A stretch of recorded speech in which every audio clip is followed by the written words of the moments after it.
The X Zone Radio Show with Rob McConnell is largely an opinion talk show. All opinions, comments, or statements of fact expressed by Rob McConnell's guests are strictly their own and are not to be construed as those of the X Zone Radio Show or endorsed in any manner by Rob McConnell, Relmar McConnell Media Company, the X Zone Broadcast Network, its affiliated networks, stations, employees, or advertisers.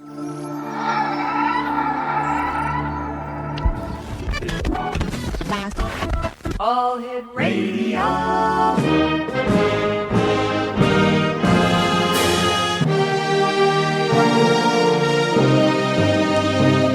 Welcome to the X Zone, a place where fact is fiction and fiction is reality. Now, here's your host, Rob McConnell.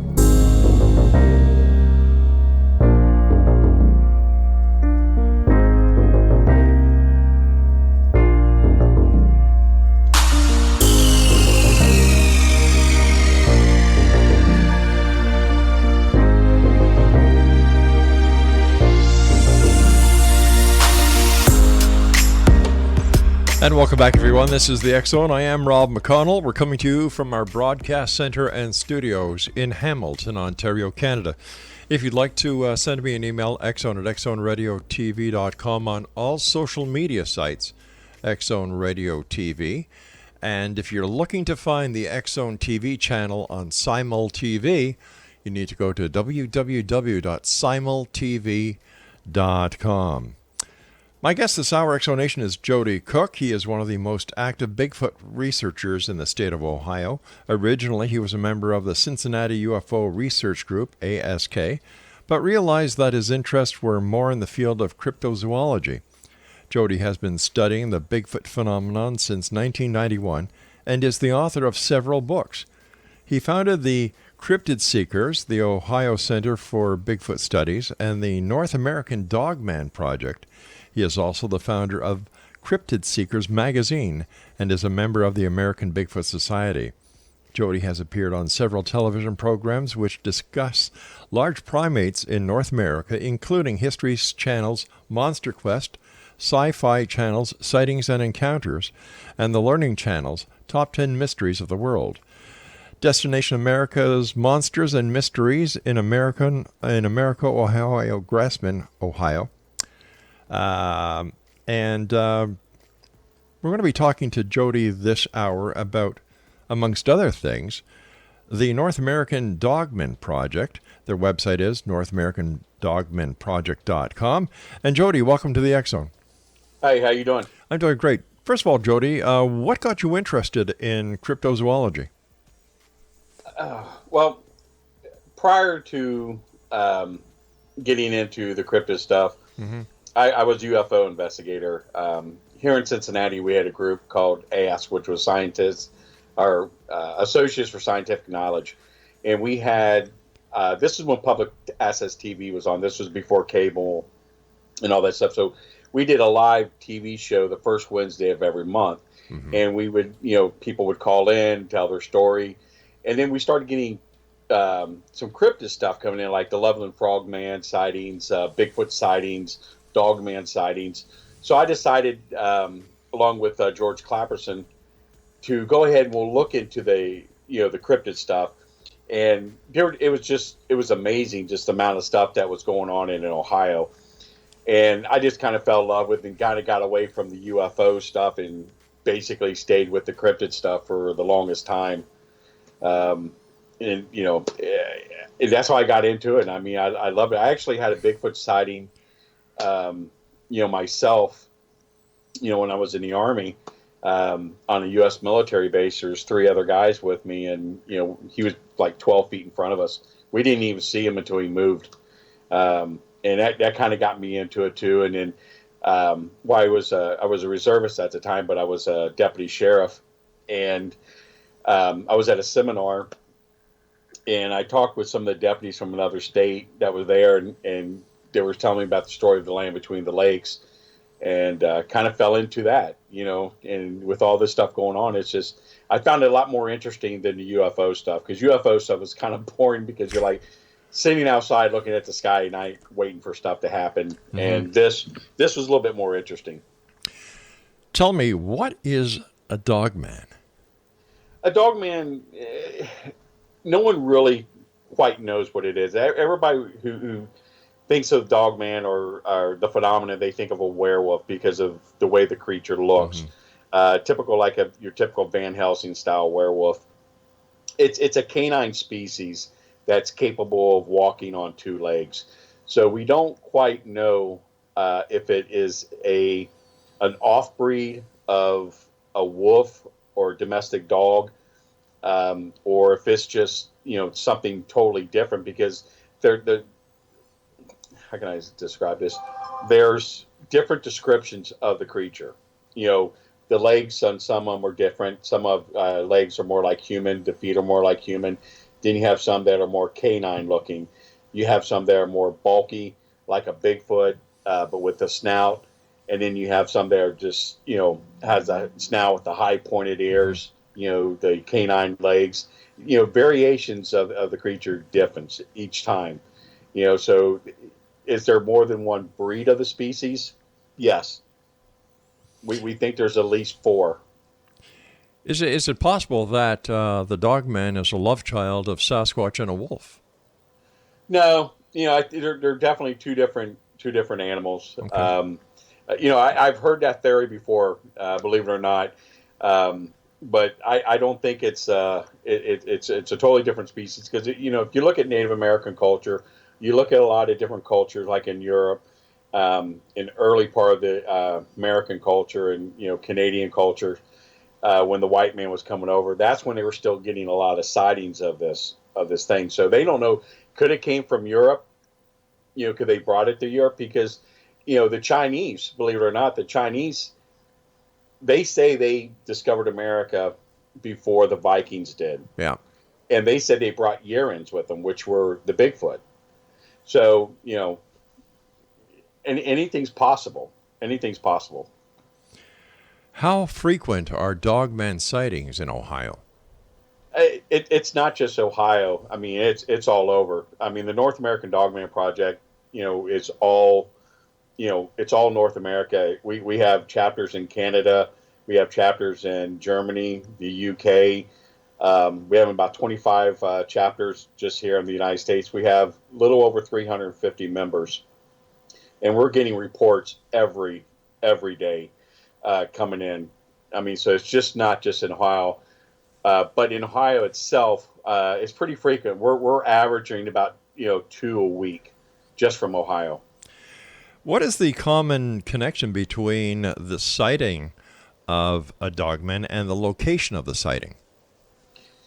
Well, the thing of it is, it's not like people think Bigfoot. They only see him like at night. The sightings when it comes to dogman, it varies. The sightings amount during the day and then at night are about the same. It's about a 50-50. The same thing when it comes to the environment. When the environment changed from summer to winter, it's about the same. So the environment really has nothing to do with it. The season has nothing to do with it. They've been seen in domestic areas. Give an example, in Akron, Ohio, there's a metro park, and in that metro park they've had sightings in there. They've even the rangers have seen them, and right across the street from the metro park is a condominium. And the people in the condominium have been seeing them come over and get, dig into dumpsters and get the food out of the dumpsters. People have almost hit them crossing the road. So they know what's up there, but it hasn't bothered anyone. So they really haven't done anything, about it. It's a strange situation in some cases. Are there photographs of the dogman that have been caught by people with cell phones or surveillance videos? Oh yeah. On our website, we have a few of them just on our front page. The Jedediah Redwood Forest is probably one of the best ones that we have, and it was a guy was out in the woods, just taking a stroll out there. He saw 2 other people off to his left. And then as he was going a little bit further, he heard a scream, and he came back over, and he didn't see the two other people that were there, but he saw this large canine standing there. And what he ended up doing was he had his cell phone, and he took the picture of it. Right. And so what we did was one of our state reps from California is on MUFON's STAR team. Mm-hmm. And she has all of her equipment where she can, look at a photograph and tell you everything about it. So she was able to get in hold of the witness, got a hold of his cell phone, took the original picture off, and we have the findings on there on our website. So what was ever there in that picture was definitely there, because it was able to tell what type of phone he had, the distance, everything. So he definitely got something. And like I said, we have a picture of it on our website. I've got to go for a break in about a minute from now, but quickly, is the scientific community getting behind the private researchers like yourself? No. Honestly, they're more towards the Bigfoot stuff than they are towards the Dogman. All right, we'll be back on the other side of this commercial break with our guest this hour, X-Zone Joedy Cook. If you'd like to find out more about the North American Dogman Project, the website is www.northamericandogmanproject.com. And we'll be back on the other side of this break as we continue here in the X-Zone, around the world on the Talkstar Radio Network, Mutual Broadcast Network, Simul Radio, Simul TV, X-Zone Broadcast Network, and iHeartRadio on the other side. Don't go away.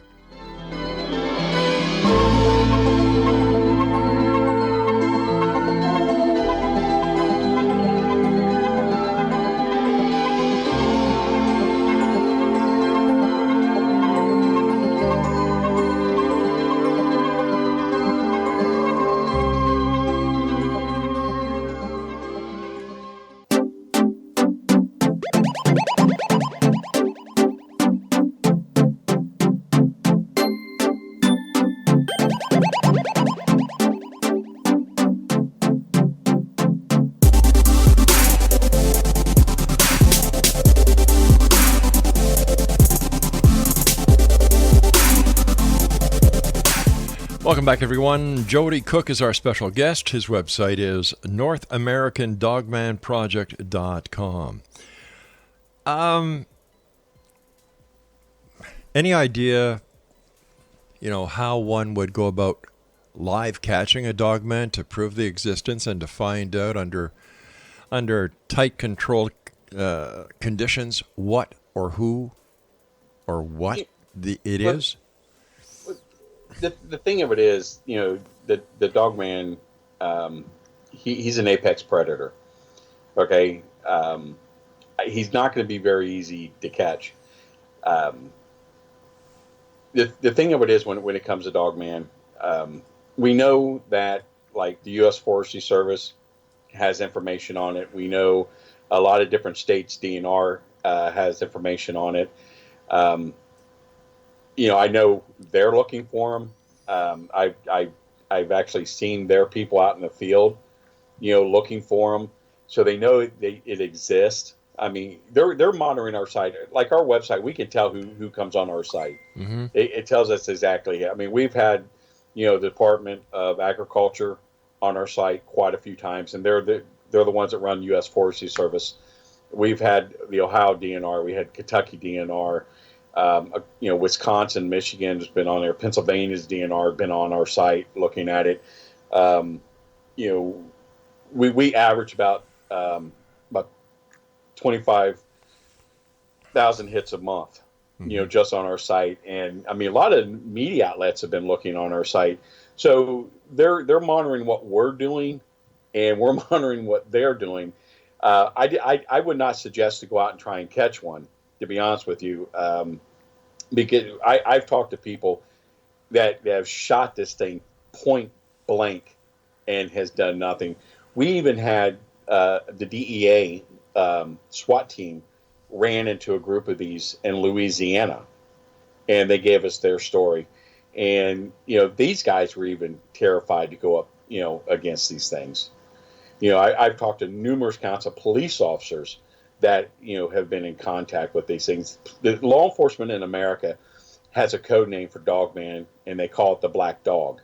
And for Bigfoot, they call it the Black Cow. So that's their code name for these things. So if they see one, when they give the information over the radio, they'll say Black Dog or Black Cow. So the media doesn't pick it up and catch it. But let me ask you something. If this is such a popular event with multiple sightings, everybody apparently knowing it is there, including law enforcement, the DEA, why don't we hear anything about it in the media? The media's not going to talk about it. Why not? They'll talk about Bigfoot if it's something that happens. There has been just a few stories that came out. One in Mississippi came out. There was one that was in Louisiana that came out a couple of years ago. It's just something that they don't want to touch. It's for some reason it seems like it's taboo to them. We even reached out to the media, and they don't want to touch it. I don't know what it is with this. Because it's a new cryptid. It's something that's always been here, but it's getting more and more popular with people. But the media just hasn't really picked up on it yet. Is it possible that the reason it's becoming more popular with people is that it's losing its homeland because of urban development? Same thing with Bigfoot. It's a money issue. When it comes to something like this, give an example. The land between the lakes in Kentucky. There's some stories that came out of there. Give you an example on one. We did a documentary on LBL, and we had a guy come forward that was retired Kentucky Fish and Game, and we talked to him, verified his employment there, everything. The guy retired. He gave a deathbed confession. He was dying of cancer. In 1979, he was fishing down there. He was still a member of the Kentucky Fish and Game. In 1979, he was fishing about 4:30 in the morning. About 7:30 in the morning, he's decided to go back, come back in. So he's going along the shoreline, and he gets up to one point, and he sees a tent, and he sees a pickup truck, and where people are camping there. And then a little bit over, he sees something that he thought was a horse. He said there was a fog, and this was like in October. So there was a fog there, and he thought it was a horse. And then he said this thing stood up on two legs. And as he's getting closer, he's able to see what it looks like, and he describes it, as a muscular body, like a dog. The arms were like a human. He said the head and the snout was like a hyena. It had high pointed ears. He said it had like a mange, like a lion almost on it. And he said at the time, two people are coming out of the tent, and he's yelling at the people to look over there at this thing, and they're looking at him and waving, thinking they're trying to talk to him. And he said this thing pounced him, and he said he watched this thing kill two people. Okay, now hold on here. I'm an ex-cop, you're an ex-cop, right? Right. Would there not be a report that goes along with this somewhere? No.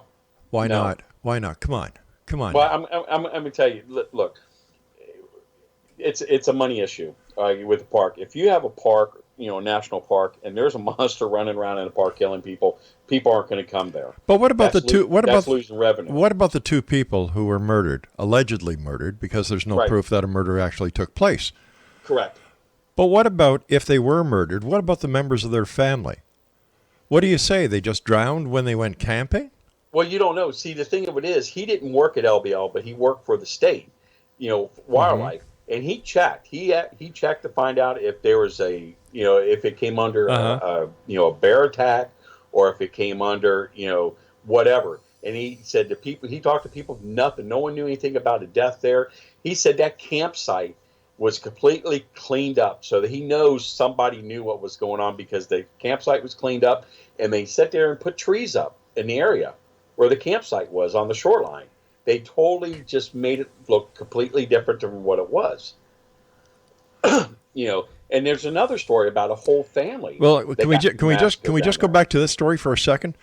Did anybody who's investigating the allegations, did anybody check the missing persons to see if anything fit in that time frame in that area with local law enforcement or state law enforcement? Oh, yeah, we did. And? We went back to archives and looked into, in the archives and newspapers, death certificates. We found nothing that took place in 1979 in that area, in that park. Is it possible that the witness was mistaken?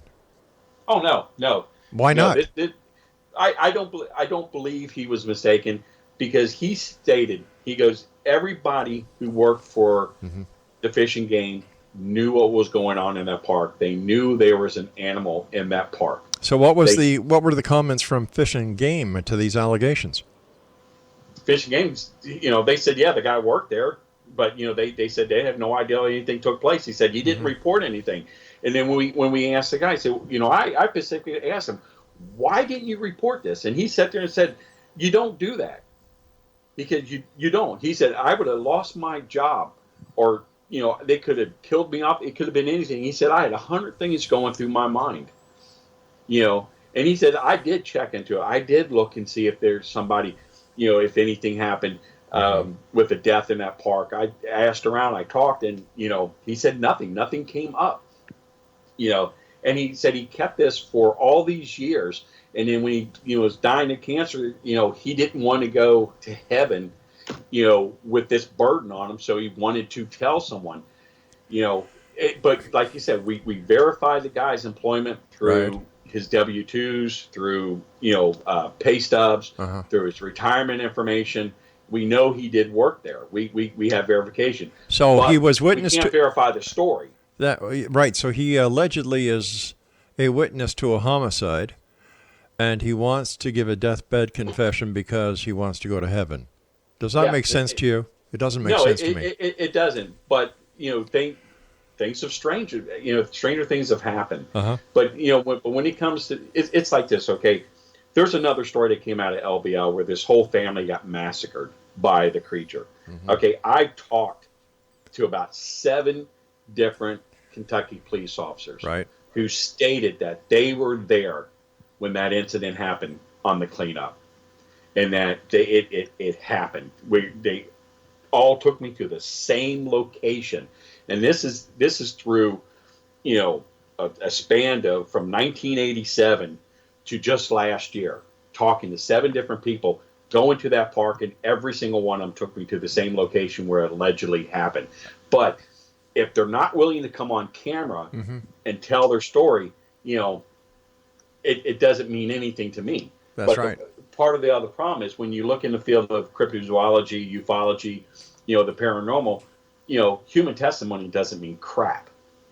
Okay, human testimony is only good enough to put somebody in prison, or put them to, on death row.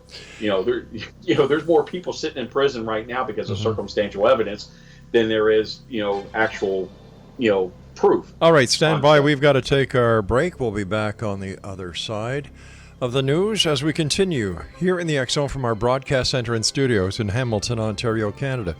The current edition of the X Chronicles newspaper is still available online with our compliments at www.xchroniclesnewspaper.com. And for all the listings on the X Zone TV channel, visit SimulTV at www.simultv.com.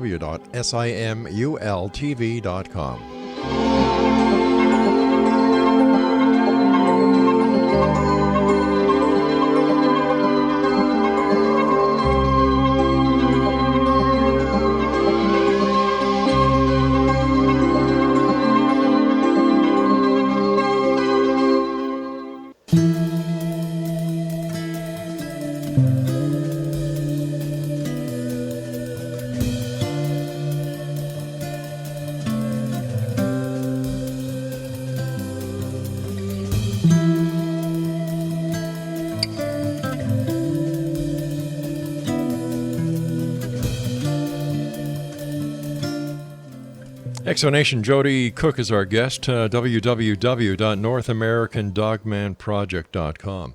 Joedy, it concerns me that if these allegations are true, that people who are entrusted to serve and protect are lying through their teeth And they're turning a blind eye to injustices just to protect their own asses.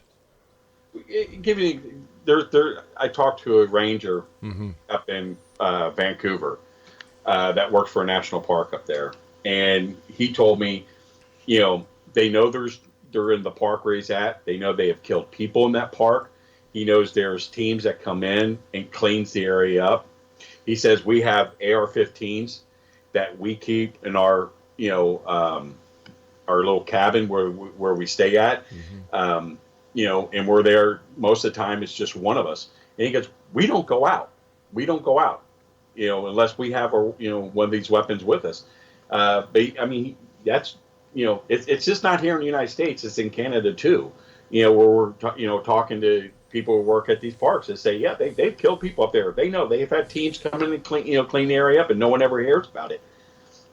When it comes to a dogman attack or killing, it could be easily played off as a bear attack, right? Because the tracks are somewhat similar. The scratch marks, the bite marks are probably similar, so they can easily say it was a bear attack, and that was and people are going to buy it. Right, but are they saying that, or are they just neglecting to say anything at all, like the 5 police officers who brought you to a scene, or 7 police officers that brought you to a scene? The game warden who allegedly saw this creature kill 2 people, and he did nothing about it. Something does not ring right with these kind of stories. It doesn't, and that's the thing. You can only take what they're telling you. In this field, just like any other field, you have to have facts. Okay, you have to have facts on everything. When people tell you a story or tell you about a sighting, you take the information down. And that's the only thing you can do. There's no facts checking on a lot of the stuff that you get, even though if it's from military, if it's from law enforcement, or somebody's grandmother. You just can't fact check it. So if it can't be fact checked, why put it up anywhere and let the public see it if it's not fact checked? It's not that you're giving out information. You're giving out a story. Okay, it's like giving 411. The guy Pilates that writes the 411. A lot of his stuff. People think, when you read the book, all these sightings are because of, Bigfoot, UFOs, Dogman or whatever. And they read into it. And in reality, it has nothing to do with any of those, because all what he's doing is taking where all these sightings are taking place, and he's taking missing people and see, are they matched in that area? So that's what he's using for a facts check. But in our field, we can't do that. It's just a story that comes in, someone gives a report, and you put it out. You let the people decide if they think it's real or not. But if you're disseminating information, the responsibility is to you as a person who is posting it to make sure that it's been authenticated to the best of your ability before you put it up. Well, some of the stuff is. We do that with a lot of the stuff, but like I said, when someone gives a story, right, sends us a story, what we do, we go on our site, we put it in in our little area on our map, saying this particular area, this is a sighting, and this is their story in this area. Okay, it's for the people to read, it's for the people to decide. It's a whole thing. I mean, if you're getting information, okay, and you're not going to release it because you can't do facts check on it, right? I mean, what's the point of doing it? Well, what's the point of doing it? The point is, I understand what you're trying to say, but but the thing is, what you're trying to make it sound like is that we're misleading people, or we're trying to put people off, on something, and that's not what it is. I mean, MUFON does it. Every organization. I agree. I agree, and this is one of my biggest bones of contention when it comes to anything within the paranormal. There are so many people who think that if they see it on the internet, it has to be true. No, it's not. I don't believe crap that's on Facebook or anything like that. Because the problem is with a lot of this stuff, it's so hard to fact check.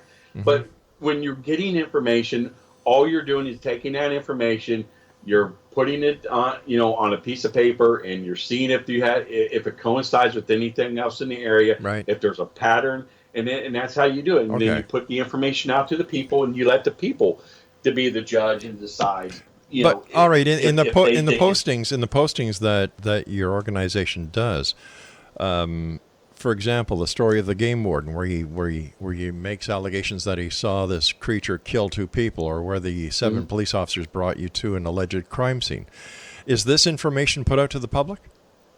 Oh yeah. I mean, we put it in a documentary, and we talked about it, but we were being objective about it. We're not saying, people, this is 100% fact. We're believing everything that we're told, because we are not the only researcher out there in the field of Dogman that's dealing with this thing, are dealing with people coming in and telling stories. There's, with law enforcement coming to them too about a story.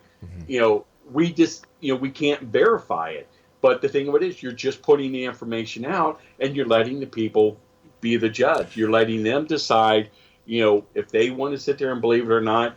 And we sit there and we tell them, this is not our opinion. This is just information that was given to us, and we're sharing it. All right. It's up to you to decide if you think it's real. What do we know about the lifestyle, or the habitation, or the what do we know about the Dogman? The thing that most people who research it is what we find out. We know it's an apex predator. When we say apex predator, not just because it attacks people, because it attacks animals too. Here in Ohio, there's an area called Germantown, and they have a legend up there they call the Germantown werewolf, which is, this creature here. And prior to that, it was called the Butter Street Monster, and this was back in the 70s. Well, we talked with a lot of the farmers that said, they've seen this thing. It ran off with chickens. It ran off with, whatever animal that were there they had. We found cows out in areas that they shouldn't have been in, that were, killed and eaten on. In one particular area, these cows, where they were, could not have got there because there's a small river that they would have to go down a 7-foot embankment, go across 4 feet of water, and then go up another 7 feet to get there. Totally impossible for a cow to do. So something had to get these cows and these dogs and these deers and these other animals that were in this area, this feeding area, to that area. Now we've got tracks that we've got out of there, very big tracks, beautiful tracks that we've gotten out of there. And the police department in the area, they built the facility right there smack dab in the middle of the woods, and they got cameras all over the place monitoring this area, and they have signs letting you know this is a controlled area. And what have the police found out through their investigation into this phenomenon? The police said, well, it's a training facility. No, it's not a training facility, because if it was a training facility, it would be set up like a training facility. It's 2 buildings that look out to where it's high enough where they're able to look out, out of surrounding area. And they have cameras that are set up all over the area up there. It's just a bunch of bull with them saying it's a training area. They're there. There's just no way you would do a training area in this particular area, for a department of only 6 people.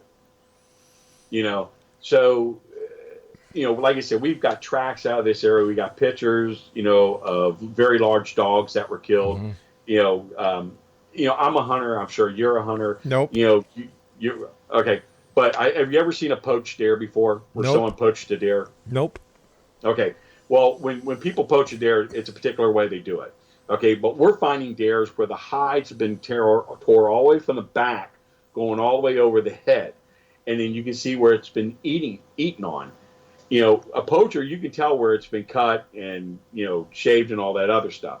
These things were just, I've never seen anything the way it was done, to these deers. And the dogs that were found are the same way, where the hides were ripped from the complete back of the dog completely over the head.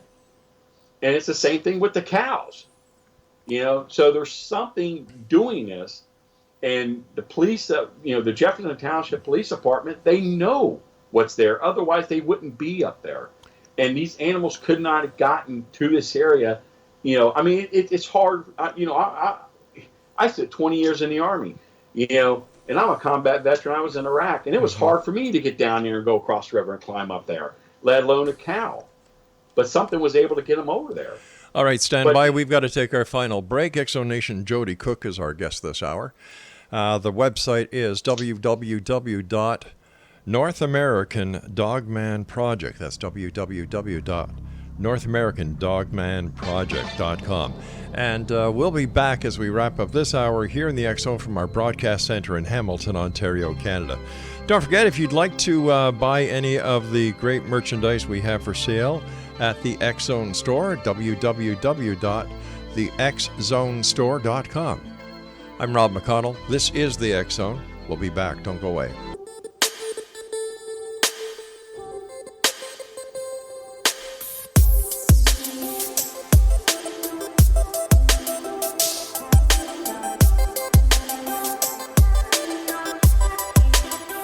Welcome back, everyone. Joedy Cook is our special guest to this hour. And Joedy is one of the most active Bigfoot researchers in the state of Ohio.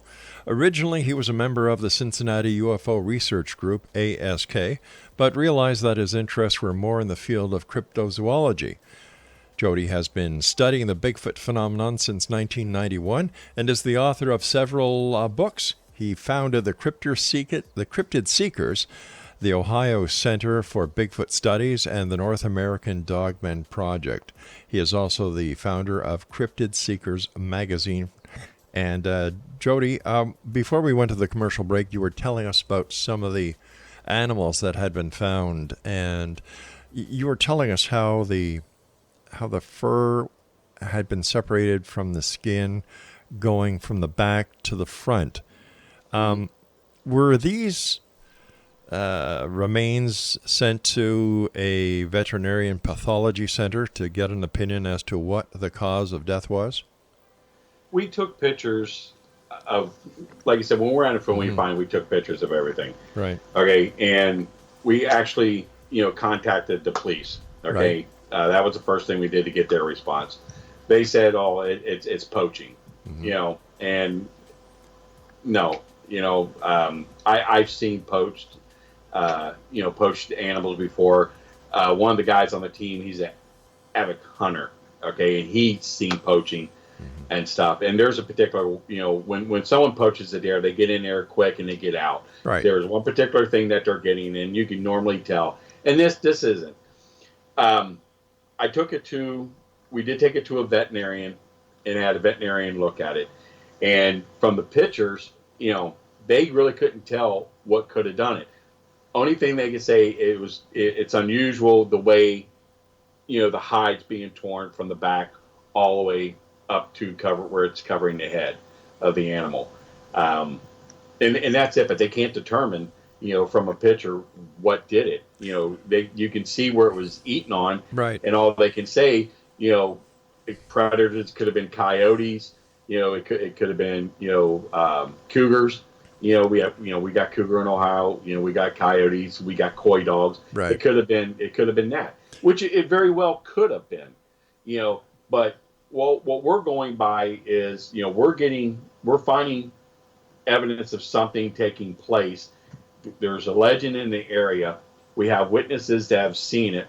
We're finding tracks, very large tracks. Like one particular, we have a picture on our site of one of the tracks that we got out of Germantown. And we made a cast of it, and we have it next to a 250-pound black bear cast. And this thing dwarfs a 250-pound black bear cast footprint. And this is one that came out of Germantown. 4 toes. It looked like a bear. Honest to God, it looks like a bear. And I even showed my game warden, that lives in, my area here. And I talk to him all the time trying to get information, but he laughs about it. He won't tell nobody. But, he said, it looks like a bear. But one thing he did say, that if that was a bear, you're looking at a 600 to 700 pound bear. You're looking at something the size of a grizzly bear. The largest black bear that came out of Ohio was just under 300 pounds. Okay, was the largest one they got on record. All right, so okay? let me just give you this example. You and other researchers say that there is a Bigfoot. Nobody has seen Bigfoot. Or many people have never seen a Bigfoot. There are those who claim to have had the experience. So what is it possible that there is another animal out there that could be responsible for this, that it has nothing to do with a dogman? You mean like a domestic animal? A domestic animal, or an animal like Bigfoot that has not been discovered as of yet. Oh, anything's possible. And I'm very open-minded to that. We live in a very, very strange world where we're finding new species every day. Yeah. Could Bigfoot do so? Bigfoot could do this. I mean, we got tons of Bigfoot sightings in Ohio. It could be another type of predator that's out there that no one knows about, no one was able to see. Anything's possible. Anything is possible. For all we know, that Dogman, I mean, he could be gentle as a domestic dog, and he's getting a bad rap because there's another predator out there doing it. That's similar looking to what he is. So I mean, we just don't know. Has there been any communication made with a dogman? Communication as far as talking, or communication, contact? talking verbally, hand signals, telepathically, any kind of way. There's a couple stories that we've got where people have claimed that they were talking to them through their mind. We actually had one where this young woman said it was speaking like broken English to them. The thing about Dogman, which was just really interesting, is not only is the community really excited and really into this. MUFON is very much into the Dogman phenomenon. They actually think that it could be some type of alien species. Well, MUFON also believes that Malaysian Airlines Flight 370 was abducted by a UFO, and that's why it's never been found. So when it comes to credibility, MUFON and the majority of people... Well, CNN even said it, so... Well, hey, CNN, there you go. It's got to be legitimate. Oh, yeah, right. If CNN said it, it's got to be legitimate. Yeah. So, yeah. And I understand that,